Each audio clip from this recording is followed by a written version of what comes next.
che tocchiamo un briciolino dietro, no. Facciamo un po' di più. Qual è il tuo problema? Perché non riesci a ripetere il tempo che hai fatto durante le prove? Adesso. Te lo chiedo, perché? Il 30% di gride. No, lo sta già dicendo.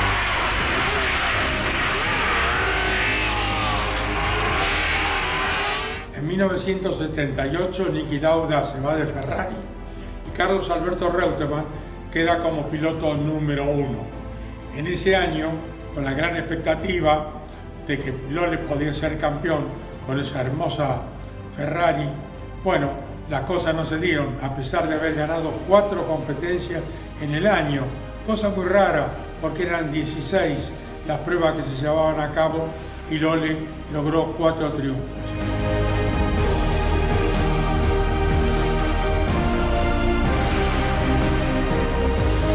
De esa manera llega al tercer lugar en el campeonato que es manejado a voluntad por el Lotus con efecto suelo.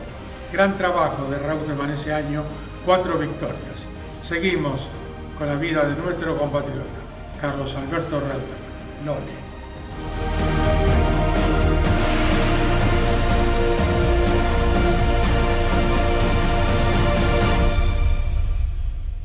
Carlos Alberto Reutemann comenzó la temporada 1978 siendo el piloto número 1 de Ferrari.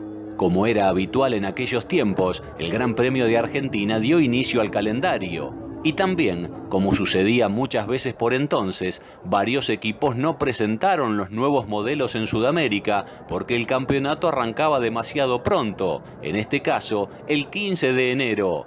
Por eso Lole en Buenos Aires y Brasil usó aún el modelo 312 T2. La gran novedad en el equipo italiano eran los neumáticos radiales Michelin. El santafesino tuvo un buen auto todo el fin de semana y clasificó segundo detrás de Mario Andretti. Pero apenas empezó la competencia, se dio cuenta que ya no contaba con el rendimiento ni las sensaciones positivas de los días previos. Al principio se mantuvo como escolta del poleman y luego inexorablemente perdió varias posiciones poco a poco.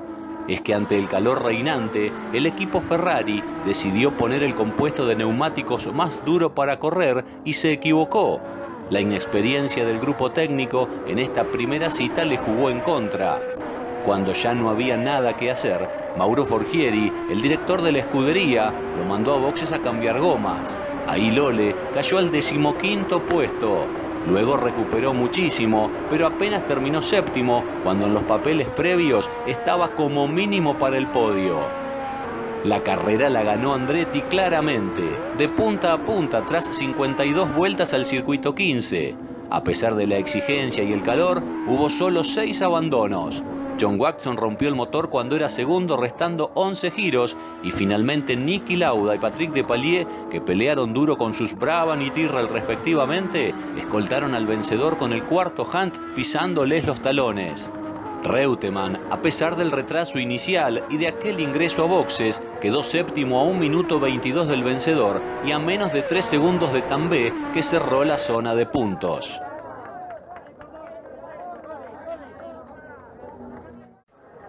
El 29 de enero, 2 semanas después de Buenos Aires, se corrió la segunda fecha del año, el Gran Premio de Brasil, que por primera vez dejó Interlagos y se trasladó de San Pablo a Río de Janeiro, al flamante autódromo de Jacarepaguá.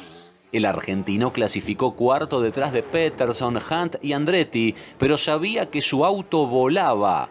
Y cuando la carrera se puso en marcha, saltó a la punta desde la segunda fila con una largada estupenda, dejando atrás a los Lotus y al McLaren. Antes de llegar a la primera curva era líder claramente y con una ventaja casi impensada de entrada. Tal es así que en la segunda vuelta ya le sacó 5 segundos de ventaja a su escolta Hunt, que peleaba e intercambiaba posiciones con los autos negros. El ritmo del santafesino fue demoledor. En el 9º giro estiró a 18 segundos la luz sobre su nuevo perseguidor Andretti y en la vuelta 20, sobre un total de 63, contó con 30 segundos de ventaja. Es decir, si no había imponderables, la victoria estuvo asegurada desde antes de la mitad de carrera. Quien agigantó su imagen con el correr de las vueltas fue el ídolo local Emerson Fittipaldi, que se colocó en zona de podio con el auto de su propio equipo de Fórmula 1, el Copersucar, que ese día logró su mejor resultado. Reutemann terminó ganando por la diferencia que quiso. El brasileño lo escoltó a casi 49 segundos, pero el segundo lugar lo celebraron en el autódromo como un gol de la verde amarela. Niki Lauda fue tercero a 57 segundos, Andretti, Regazzoni y Pironi, en su segunda carrera en la categoría, completaron los 6 mejores lugares. Un triunfo aplastante del piloto argentino que otra vez fue un coloso en Brasil. Ese día, en su despedida, la histórica Ferrari 312 T2 fue inalcanzable y Lole estuvo brillante para dominar a su antojo. Aquella de Río de Janeiro quedó como una de sus más grandes victorias y también como el primer éxito de los neumáticos radiales Michelin que cortaron el dominio de Goodyear luego de 109 grandes premios. La nueva Ferrari 312 T3 resultó muy competitiva. Aunque en su debut en Kyalami, Sudáfrica, Reutemann abandonó por un despiste al pisar una mancha de aceite. Pero en su segunda carrera en Long Beach, el circuito callejero californiano que albergó la cuarta fecha del año, el flamante auto copó la primera fila, con Lole en pole position y Villeneuve en segundo lugar. La carrera se le complicó al argentino en la partida, porque Watson se tiró con todo en el primer frenaje y como venía pasado, nuestro compatriota se abrió para que no le pegue. Ahí se le coló Villeneuve, Lauda y casi también Andretti. El trencito de punta marchaba parejo y todos bien apretados sosteniendo las posiciones, pero los Brabham tuvieron problemas y las Ferrari quedaron adelante. Watson paró por la caja a poco del inicio y Lauda abandonó con problemas de encendido algo más tarde. Los autos del equipo italiano marcaron el paso como en clasificación. Villeneuve era líder, seguido por Lole muy de cerca. El canadiense apurado quiso restarle una vuelta a Clay Regazzoni en un lugar insólito y se terminó golpeando contra las barreras de contención en el giro 38 de los 80 que tenía la competencia. Cuando Reutemann tomó la punta, su escolta Andretti estaba 10 segundos detrás. Por lo tanto, a partir de ahí, marchó tranquilo y sin cometer errores hasta el final.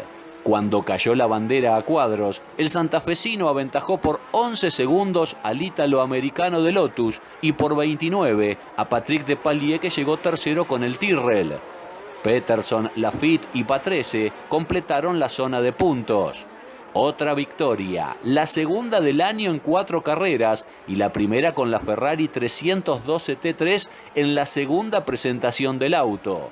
Un comienzo de temporada muy prometedor que puso arriba a Lole en el certamen, alcanzando a Mario Andretti. Los dos hasta ahí tenían 18 puntos. Luego del triunfo en Long Beach, todo empezó a enredarse. Andretti ganó 3 de las 5 fechas siguientes, mientras que en el mismo periodo, Lole solo cosechó 4 unidades, producto del tercer puesto en Bélgica. El argentino se complicó por algunas situaciones inoportunas o bien por el irregular comportamiento de las gomas francesas. Por ejemplo, en Mónaco, Lole había hecho la pole como en Estados Unidos luego de una vuelta fenomenal, pero una confusa salida de los Brabham provocó un toque de Lauda que le rompió la llanta trasera izquierda y debió ir a boxes a cambiar la rueda dañada. Una verdadera pena. Y en Jarama, el circuito madrileño, a la Ferrari se le rompió un elemento de la suspensión trasera derecha en cuarta a fondo y protagonizó uno de los peores accidentes de su campaña. El auto voló por los aires y cayó entre las peligrosas defensas de entonces. Reutemann ese día la sacó muy barata. O sea, a la par que Andretti empezó a ser arrollador gracias al efecto suelo del Lotus que lo hacía doblar pegado al piso como ningún otro auto, el santafesino se empezó a despedir de la lucha por la corona por muchos infortunios o situaciones ajenas. Encima, el equipo inglés puso en pista el modelo 79 en la sexta fecha para reemplazar al muy buen 78, y ahí el dominio pasó a ser directamente aplastante, como el propio Colin Chapman lo esperaba. Entre esa sexta cita y la novena, Lotus hizo 3 veces el 1-2.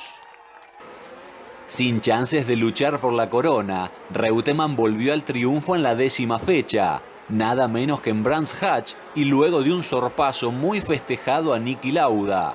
Para muchos, ese Gran Premio de Inglaterra el 16 de julio de 1978 resultó la carrera más entretenida del año. En clasificación, como no podía ser de otra forma, dominaron los Lotus. Peterson y Andretti compartieron la primera fila, seguidos por Scheckter y Lauda. Lohle apenas partió octavo. Los autos ingleses se pusieron en la vanguardia como acostumbraban, pero esta vez defeccionaron. En la vuelta 6 se quedó Peterson y Andretti primero se retrasó al pinchar un neumático y luego abandonó por la rotura del motor. Scheckter pasó a comandar el pelotón de punta con Lauda, Patrese, Reutemann, Watson y Depailler, todos muy apretados. A mitad de carrera, el sudafricano abandonó por inconvenientes en la caja. Poco después, Patrese rompió una goma y se corrió para no molestar a Niki y Lohle, que ya venían en pleno duelo. La lucha entre quienes habían sido compañeros en Ferrari el año anterior se convirtió en un mano a mano por el triunfo con 36 vueltas por delante. El argentino fue tenaz en su persecución. Por momentos, los dos autos parecían uno. Cuando restaban 15 giros y ambos iban a superar a Bruno Giacomelli, que venía rezagado, el austríaco dudó un instante por el movimiento del McLaren del italiano y esa milésima de segundo fue fatal para él. Reutemann, por el contrario, con absoluta decisión, como un rayo, se tiró por adentro sin vacilar y saltó al primer puesto. Niki, furioso, puso todo lo que tenía y más para recuperar la punta, pero Lohle aceleró fuerte en las 3 vueltas siguientes para terminar de desmoralizarlo y sacó una ventaja decisiva de unos 3 segundos para asegurar la victoria. Finalmente Lauda terminó segundo a 2 segundos 23 y Watson tercero a casi 38 segundos. Ese fue un día de gloria, una jornada excepcional para anotar su nombre en aquel Brands Hatch donde había soñado alguna vez ganar cuando arribó a Europa. Con Reutemann ya sin posibilidades de pelear por el título, llegó la antepenúltima fecha en Monza, Italia, y la tragedia envolvió otra vez a la Fórmula 1. Metros después de la largada, se produjo un tremendo accidente. Más de una docena de autos se desparramaron en todas las direcciones, entre ellos el de Reutemann. La peor parte se la llevó el Lotus de Ronnie Peterson, que golpeó violentamente las protecciones y se incendió. Hunt, Depailler y Regazzoni sacaron al sueco del fuego, pero tenía los miembros inferiores destrozados. También Vittorio Brambilla, que fue golpeado por un neumático suelto en la cabeza, sufrió graves heridas, aunque luego se recuperó. Lo cierto es que Peterson fue operado en Milán de sus múltiples fracturas en piernas y pies, y su condición empeoró durante la noche por una embolia pulmonar grasa. Lamentablemente, murió en la mañana del lunes 11 de septiembre. Luego del desgraciado suceso en Italia, la Fórmula 1 cruzó el Atlántico para las 2 citas finales en Norteamérica, y 3 semanas después de Monza, Carlos Alberto Reutemann volvió a ganar. El Gran Premio de la Costa Este de Estados Unidos se disputó en Watkins Glen el 1 de octubre. Andretti, ya consagrado campeón, largó primero, seguido por Reutemann, que quedó a solo 6 centésimos en clasificación. Alan Jones con su Williams, Villeneuve y Lauda partieron detrás.